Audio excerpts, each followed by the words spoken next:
I used to think the first sign of a divorce would be a fight, like one of those blow-ups where somebody throws a glass in the sink and says they are done.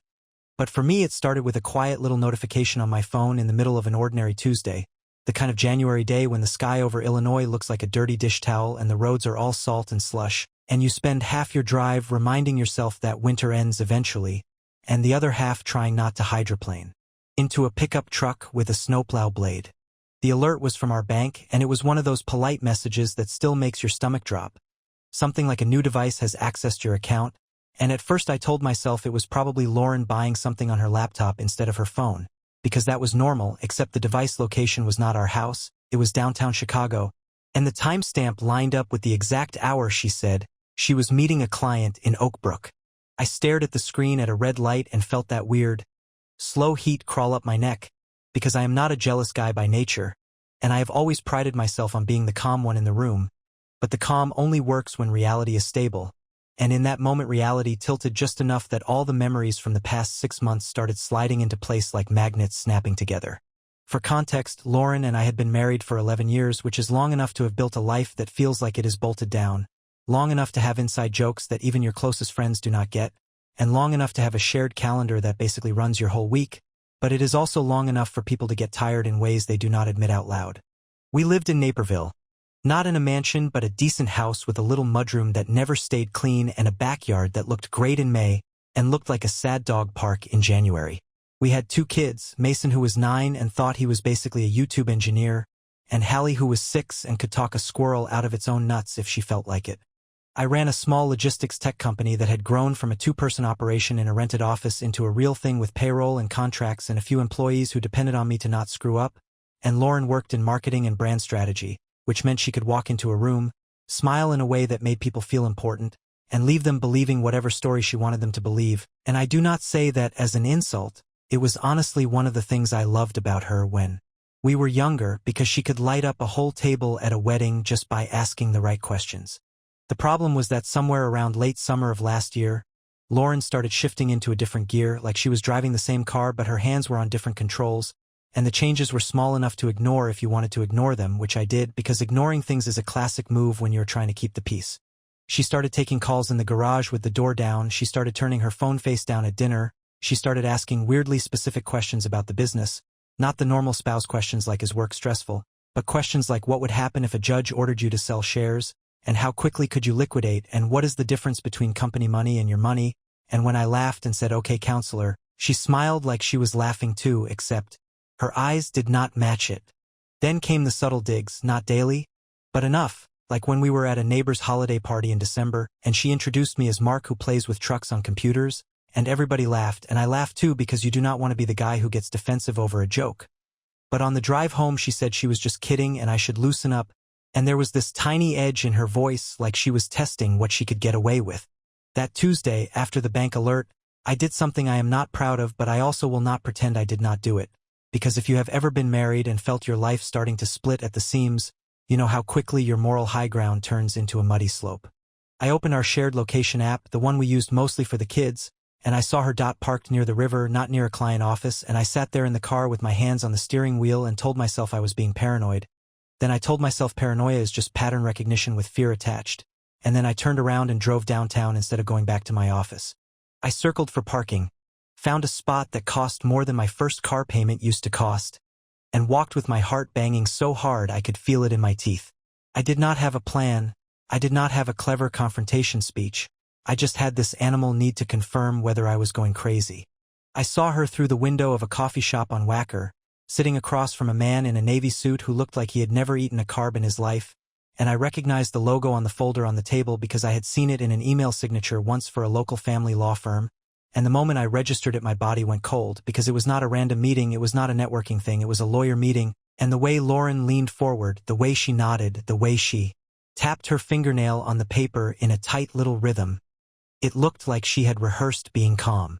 I stood outside in the wind with my hands in my coat pockets and I watched them for maybe 30 seconds that felt like 30 minutes, and then Lauren looked up, not at me exactly, but toward the window like she felt movement, and our eyes caught for a fraction of a second, and her face did something I will never forget, this fast flicker from surprise to calculation to a polite blankness, like she closed a door inside herself, and in that instant I knew 2 things at the same time. 1, she had been planning this, and 2, she was not going to admit it to me in any honest way. I walked back to my car and sat there with my forehead on the steering wheel, and I am telling you as a friend, not as a dramatic guy trying to make a point. I felt like my life had been scooped out and replaced with wet concrete. I thought about the kids, I thought about the house, I thought about my company. I thought about the way Lauren had been smiling at me at breakfast that morning while asking if I wanted extra blueberries, and I realized that the most dangerous betrayals are the ones that still pack your lunch. That night she came home at the normal time, kissed Mason on the head, listened to Hallie talk about her spelling test like it was the State of the Union, and then she smiled at me and said, "Long day," and I said, "Yeah, long day," and my voice sounded normal even though I felt like my ribs were full of bees. After the kids were in bed, she opened her laptop at the kitchen counter and I watched the glow on her face and I said, as evenly as I could,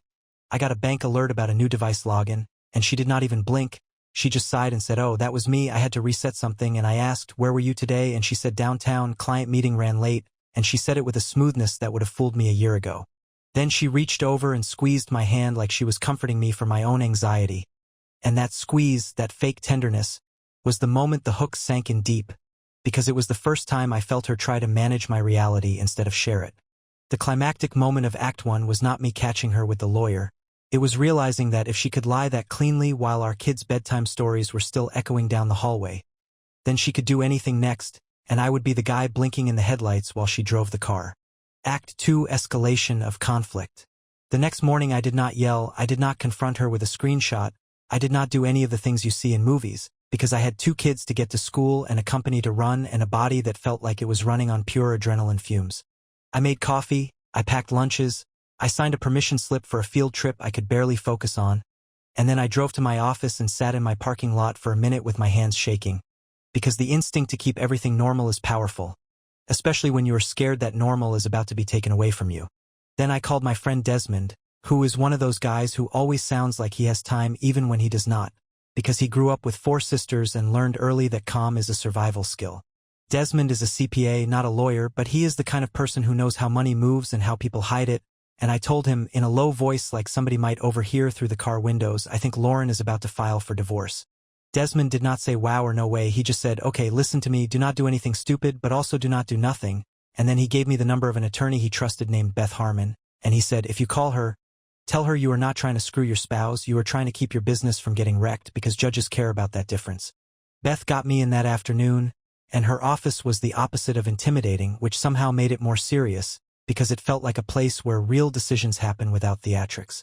She asked questions like she was assembling a timeline, and I told her about the lawyer meeting and the bank alert and the questions Lauren had been asking about liquidity and ownership, and Beth nodded and said, "Okay, here is the deal. Illinois is equitable distribution, not automatic 50-50, and the court can issue temporary orders fast, so you need to know what is yours, what is marital, and what is business, and you need to document everything." She said it like she was telling me how to prep a kitchen for remodeling, calm and practical, and then she asked, "Did you inherit anything?" And I said, "Yes, my dad passed 3 years ago and left me a brokerage account that I had kept separate in my name only." And Beth looked me straight in the eyes and said, "Separate property stays separate if you keep it separate, but you have to stop letting it mingle with marital spending, because that is how people accidentally gift their inheritance into the marriage, and once it is commingled it becomes a fight." Then she said something that landed like a brick. She said, "If you truly believe a filing is imminent, you are allowed to make reasonable financial moves in the ordinary course of life, but you cannot hide assets or violate court orders that do not exist yet, so what we do now is get your accounts organized, move your separate funds into a separate trust account, and secure your business documents, and if she files, we will disclose what needs to be disclosed, because transparency is your shield." I walked out of Beth's office with a folder and a checklist that made my stomach hurt, because nothing about it felt like winning. It felt like preparing for a storm. Over the next week I became a person I barely recognized, the guy who knew where every password lived, the guy who printed out statements and sorted them in a binder, the guy who took photos of serial numbers on business equipment like I was preparing for a fire. I set up a new account for my inheritance, I transferred it out of the joint investment platform we had used for convenience, I updated my business operating agreement to reflect the exact ownership structure, which I should have done years earlier, and I changed the beneficiary on my life insurance to a trust for the kids instead of directly to Lauren, because Beth said that was a clean way to make sure the money served the kids regardless of what happened between adults. None of it was sneaky in the sense of hiding it under a mattress, it was the kind of boring administrative work that people should do anyway, Except when you do it in secret while sleeping next to someone you still love, it feels like you are building a wall plank by plank in the dark. Lauren noticed within days, because Lauren notices everything. It started with little comments, like she asked why the bank app looked different on her phone, and I said they updated the interface, and she squinted like she did not believe me, and then she asked, casually, if I had moved anything around, and I said I reorganized some accounts for tax reasons, which was true and also not the whole truth, and she leaned back and said, okay. And her voice was neutral, but her hand tightened on her coffee mug like she wanted to crush it. 2 days later, she asked me to sit down after the kids went to bed, and she said, we should probably talk about finances this year, and I said, sure, and she said, I want to be more involved, and I said, absolutely, and then she slid a printed spreadsheet across the counter that listed our accounts with balances that were not public information, and I realized she had pulled statements I did not know she had access to, and I felt this flash of anger that surprised me because it was not about the money, it was about the entitlement, the assumption that my life was hers to inventory whenever she wanted. Then she said, in that careful tone, did you move your inheritance? And I paused, and my pause was the answer, and she smiled like she was being patient with a child and said, I just want transparency, Mark, and I said, I am being transparent, I just moved separate funds into a separate structure, and she said, why now? And I said, because I should have done it earlier, and she said, or because you think I am leaving you, and when she said leaving you, she did not sound sad, she sounded like she was reading a line she had practiced. That conversation escalated fast, not into screaming, but into something colder, because Lauren's talent has always been control through composure. She told me I was being paranoid. She told me I was acting like a man who listens to bitter podcasts. She told me that if I was going to treat her like an enemy, then maybe I deserved to be alone. And I sat there with my hands folded and I said, I saw you with a divorce attorney downtown, and for the first time in years she lost her mask for a second, and her face flushed and her eyes widened, and then she recovered and said, oh my God, you followed me, and suddenly the story flipped, and I was the villain and she was the violated spouse, and I remember thinking this is exactly why I moved the money, because she can change the narrative in a heartbeat. The climactic moment of Act 2 came a week later when she woke me up at 2 in the morning with her phone in her hand and tears that looked almost convincing, and she said, I cannot believe you did this to us, and she showed me an email from her attorney, not a divorce filing yet, but a formal letter asking for immediate financial disclosures and warning against dissipation of assets. And she said, you forced my hand, and in that moment I realized she had been aiming for the moral high ground. She wanted to file and claim I was hiding money so she could get emergency orders, and when I did boring legal separation work first, it disrupted her script, and now she was scrambling to regain control by painting me as the one who started the war. Act 3, an unexpected ally and a key discovery. 2 weeks after the night she woke me up, Lauren filed. It was a Thursday, which is such an unfairly normal day for a marriage to die, and I remember because I was eating a sad salad at my desk while answering Slack messages, and my phone buzzed with a notification from Beth that said, you have been served electronically, call me now, and I stared at the screen like it was written in another language. When I got home, Lauren was in the kitchen making pasta like it was any other night, and she said, the kids are doing homework, and I said, I know you filed, and she did not deny it, she just said, I did what I had to do, and her voice was so calm that I felt this wave of grief because it meant she had already emotionally left the building while I was still walking around trying to find the exits. The filing itself was harsh, not just we grew apart, but allegations that I was financially controlling, that I limited her access to funds, that I made unilateral decisions that harmed the marital estate, and the part that made me laugh in a bitter way was that she demanded an emergency motion to reverse transfers, to freeze certain accounts, and to place temporary restrictions on my ability to run my company without her consent, which is like asking a pilot to ask permission before touching the controls mid-flight. Beth told me not to respond emotionally. She told me to respond with evidence, and she told me to prepare for a temporary orders hearing that could happen fast. This is where the unexpected ally came in, and it was not some heroic stranger. It was my neighbor, Tanya, the mom down the block who always had extra snack packs in her pantry and somehow knew every kid's schedule without ever seeming nosy. Tanya knocked on my door the night after Lauren filed because Hallie had told her daughter that mom and dad were fighting about money, and Tanya looked at me with the kind of honest concern that makes you want to be a better man, and she said, I am not here to pry, I am here because I have been through something similar, and you need someone to think clearly for you when you cannot. I did not even know Tanya had been divorced because she never carried it like a badge. She just carried herself like a person who survived a storm and learned to rebuild. Tanya sat at my kitchen table while the kids were asleep and she said, listen, the court stuff will be ugly, but the most important thing is your kid's sense of stability, so whatever you do, do not badmouth Lauren in front of them, and do not let your fear turn you into a stranger in your own home. Then she said, you also need to assume Lauren is going to push every button she knows you have, and she is going to do it with a smile, so you need to be boring, predictable, and documented. When Tanya said documented, she tapped the table like a metronome. And I remembered how Lauren had always joked that my spreadsheets were my love language, and I realized that my boring habits were about to become my lifeline. The key discovery, the thing that truly shifted my understanding, came through a person I never expected, Lauren's younger brother, Chase. Chase and I were never best friends, but we got along, and I had helped him get an internship once through a business contact, and I had sat through enough family dinners listening to him talk about fantasy football and crypto to feel like we had a brother-in-law rhythm. Chase called me late one night and said, I do not know if I should be calling you, and I said, you can call me, and he exhaled and said, Lauren is telling people you are hiding money, and I said, I am not hiding, I reorganized my separate property, and Chase went quiet and then said, I found something that made my stomach turn, and he told me that he had borrowed Lauren's laptop to print something while he was at her apartment, because she had already moved into a short-term rental like she was, staging her own life, and he saw an open email thread with her attorney that included a line about leveraging temporary business restrictions to induce settlement pressure. When he said induce settlement pressure,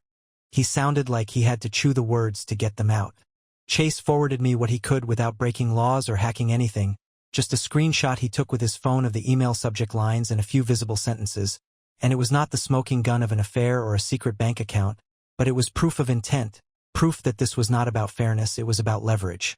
Beth told me not to gloat, she told me to keep it as part of a broader narrative, and she told me the judge will not care that she is being strategic, divorces are strategic, but the judge will care if she lies under oath about why she needs emergency orders.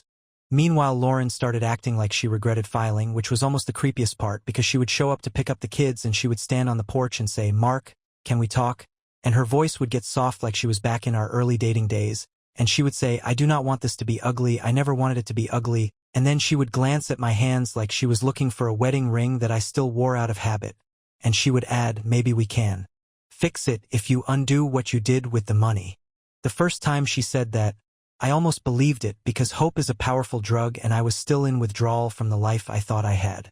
But then she pushed harder, she started texting late at night, not loving texts but urgent texts, saying her attorney said I violated fiduciary duty, saying she would file a motion to hold me in contempt for actions taken before any orders existed, which was nonsense but still scary to read, and then one Sunday afternoon she showed up while I was cooking grilled cheese for the kids and she said, if you reverse the transfers I will pause everything, and I said, pause what? And she said, the whole thing, and I said, you already filed, and she said, I can dismiss, and she said it like she was offering me mercy, and I felt this flare of anger and clarity because mercy is not something you demand in exchange for control.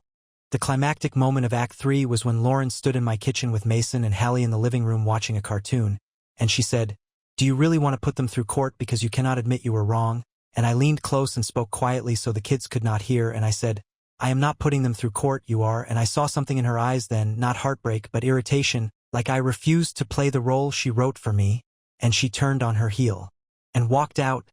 and the front door closing sounded like the end of whatever illusion I still had left. Act 4, the climax. Temporary orders hearings are weird because they decide huge parts of your life in a room that feels like it should be deciding parking tickets. The courthouse in DuPage County was freezing. The fluorescent lights made everyone look tired, and the hallway smelled like old coffee and paper.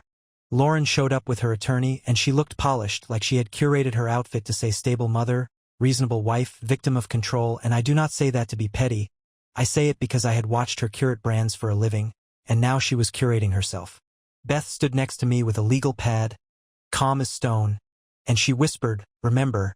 you are not here to win her back. You are here to protect your kids and your company, and I nodded even though my heart was pounding. Lauren's attorney argued first, and he painted a picture of me as a man who quietly siphoned marital funds, who moved assets in anticipation of divorce to deprive Lauren of her rightful share,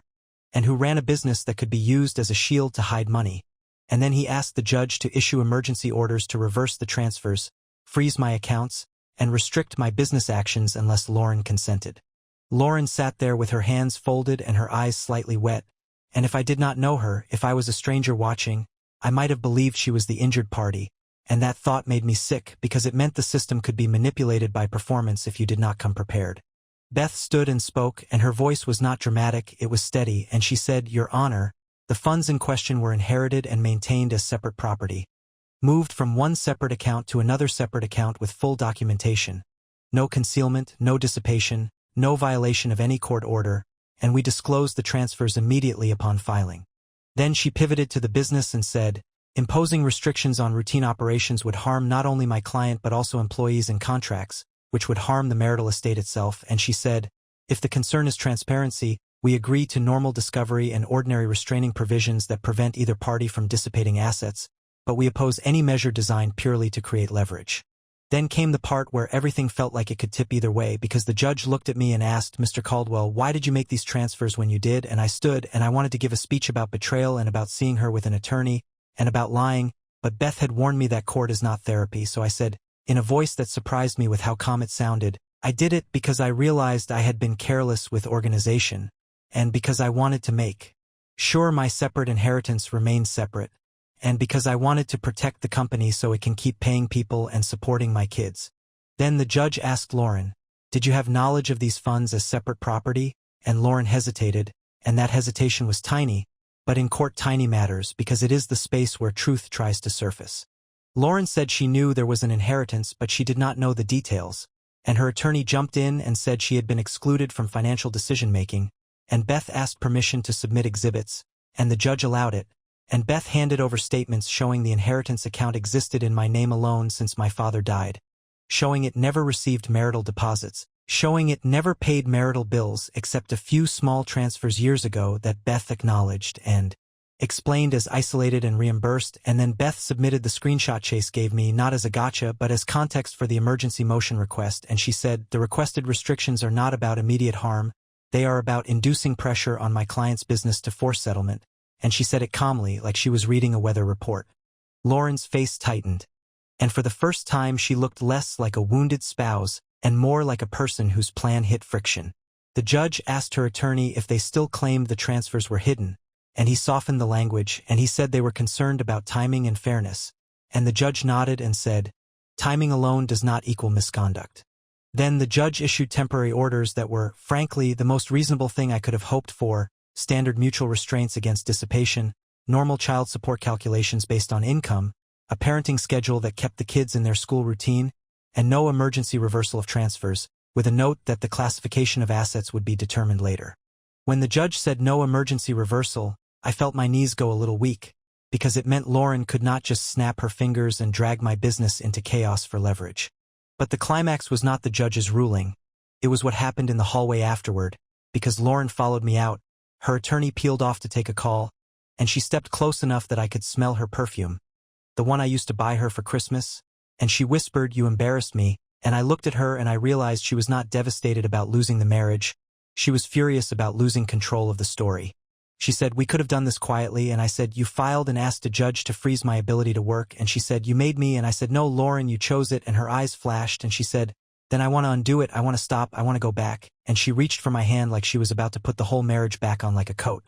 Everything in me wanted to grab that offer, because when you are tired and scared, any exit looks like salvation, but I thought about the kids sleeping at night, I thought about Mason's face when he asked if he still had soccer on Saturdays, I thought about Hallie asking if Mom was mad at her, and I thought about how Lauren tried to trade dismissal for control of money she had no legal claim to, and I pulled my hand back gently and said, "We are not undoing anything by pretending it did not happen, we are going to do what is fair and keep the kids okay." And Lauren's face crumpled for a second, not into sadness, but into something like disbelief that I would not fold. The climactic moment of Act 4 was me realizing that inner strength is not roaring or winning. It is standing in a courthouse hallway with your whole life shaking and still choosing the boring, documented, fair path instead of the desperate one. Act 5, the resolution finale, Part 5, and aftertaste reflection. By the time we got to mediation in late March, the snow had finally started to retreat into those grimy piles and parking lots, and the world outside looked like it was trying to thaw, which felt almost insulting because inside our family everything was still frozen in a different way. Mediation was in a conference room with bad art and a bowl of mints nobody touched, and the mediator was a gray-haired guy who spoke like a retired coach, calm but direct, and he kept reminding us that settlement is not about who deserves pain. It is about designing a workable future. Lauren arrived quieter than she had been, less glossy,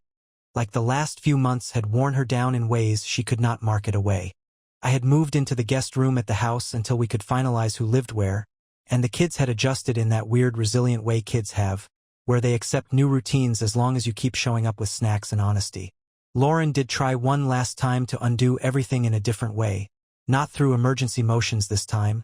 but through soft language. She told the mediator she missed our family. She said she felt panicked when she thought I was preparing to leave her, and she said she filed to protect herself, and when she said protect herself, she glanced at me like she wanted me to nod and take some blame, like we were co-authors of her fear.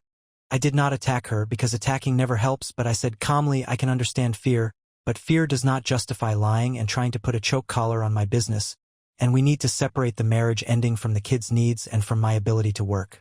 The mediator asked Lauren what she truly wanted, not emotionally but structurally, and Lauren stared at the table and said, I want stability, and I think that was the first honest thing she had said in a long time, because stability was always her core hunger, even when she pretended she craved excitement. In the end, we settled. The terms were not perfect because nothing is perfect after trust breaks, but they were workable. We kept the house for the kids for a fixed period, with me buying out Lauren's share later or selling and splitting equity when the timeline hit. We created a parenting plan that kept the kids' weekdays consistent. We agreed on support based on actual income with clear reporting, and we explicitly acknowledged the inheritance as separate property while still balancing the broader marital assets in a way that felt fair, because I was not trying to leave Lauren broke. I was trying to keep my father's gift from becoming a weapon in a fight he never signed up for. The mediator pushed us to create rules for communication, no late-night texts about money, no using the kids as messengers, no surprise schedule changes, and Lauren agreed and I agreed, and the weird thing is that agreement, that boring list of rules, felt more honest than anything we had done in the last year of our marriage. The day the divorce became final, it did not feel like a movie ending. It felt like emptying out a room after a long party, quiet, a little sad, and mostly exhausting. Lauren came to pick up the kids that evening and she stood in the driveway and said,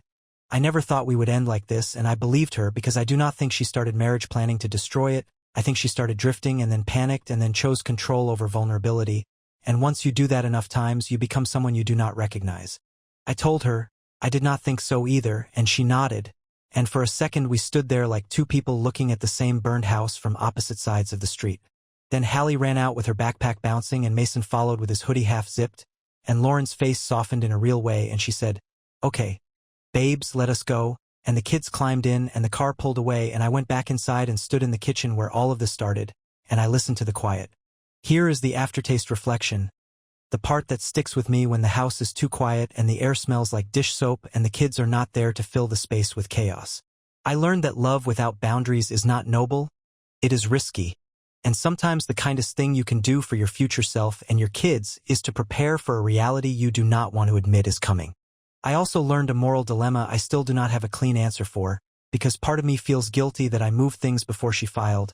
even though it was legal and documented and separate, because it feels like admitting defeat before the bell rings, and part of me knows that if I had waited, she would have used the system to squeeze my business until I broke, and my employees and my kids would have paid the price for my desire to look like the good guy. So the open ending is this. I am not sure whether trust can ever fully come back once it has been used as a tool instead of a promise, but I do know that the kids are watching, and they are learning what adulthood looks like from how we handle pain. Lauren and I are not friends. Not yet, maybe not ever. But we are something like uneasy teammates for two small humans who deserve a steady world.